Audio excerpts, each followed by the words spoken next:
మత్తయి సువార్త 5వ అధ్యాయము 6వ వచనము, నీతి కొరకు ఆకలి దప్పులు గలవారు ధన్యులు, వారు తృప్తిపరచబడుదురు.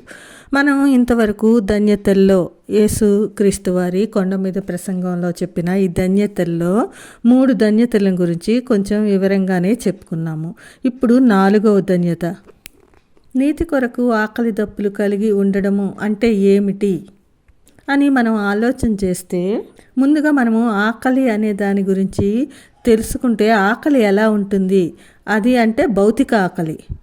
బైబిల్లో మనం అనేక రకాలుగా చూస్తాము. హెబ్రీయులకు రాసిన పత్రిక 12:16లో ఒక్క పూటకోటి కొరకు తన జ్యేష్ఠత్వ హక్కును అమ్మివేసుకున్న ఏసావు, అతడి యొక్క ఆకలి ఎంత తీవ్రంగా ఉందో మనకి తెలుస్తుంది.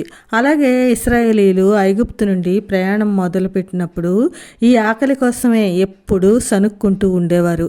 సంఖ్యాకాండము 11వ అధ్యాయము మనం చూసుకుంటే 5వ వచనంలో, ఐగుప్తులో మేము ఉచితముగా తినిన చేపలను, కీరకాయలను, దోసకాయలను, కూరాకులను, ఉల్లిపాయలను, తెల్లగడ్డలను జ్ఞాపకమునకు వచ్చినవి, ఇప్పుడు మా ప్రాణము సొమ్మసిల్లెను అని ఇశ్రాయేలీలు ఆ యొక్క తిండి కోసము ఎంతో సొమ్మసిల్లిపోయేటట్టు మాట్లాడుతున్నారు. దీన్ని బట్టి ఆకలి అనేది ఎలా ఉంటుందో దాని గురించి ఏం చేయడానికైనా తెగిస్తారు అన్నది మనం గ్రహించుకోవచ్చు. అసలు యేసుక్రీస్తు వారు కొండ మీద ఈ ప్రసంగం చేసేటప్పుడు అప్పటి రోజుల్లో ఆకలి దప్పిక ఎలా ఉండేది, వాటి యొక్క ప్రాధాన్యత అన్నది మనం చూసుకుంటే, ఈ యొక్క ధన్యత 1వ శతాబ్దం వరకు బాగా అర్థమవుతుంది. మనకెవరికి అంతగా తీవ్రమైన ఆకలి, అంత దాహం అనేది తెలియదు. రాజులు 2వ గ్రంథంలో మనం ఒకసారి చూసుకుంటే, ఆ రోజుల్లో వచ్చిన కరువు అప్పటి జరిగిన ఒక సంఘటన. 6వ అధ్యాయం 28లో చూసుకుంటే, నీ విచారమునకు కారణమేమని అడుగగా, అది ఈ స్త్రీ నన్ను చూసి నేటి ఆహారమునకు నీ బిడ్డను ఇమ్ము, రేపు మనం నా బిడ్డను భక్షించుదము అని చెప్పినప్పుడు మేము నా బిడ్డను వంట చేసుకుని తింటిమి.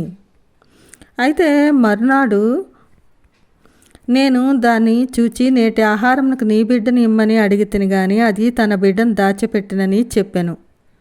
చూడండి, ఆకలి అనేది ఎంత భయంకరంగా ఉంటుందో ఈ యొక్క సంఘటన బట్టి మనము తెలుసుకోవచ్చు.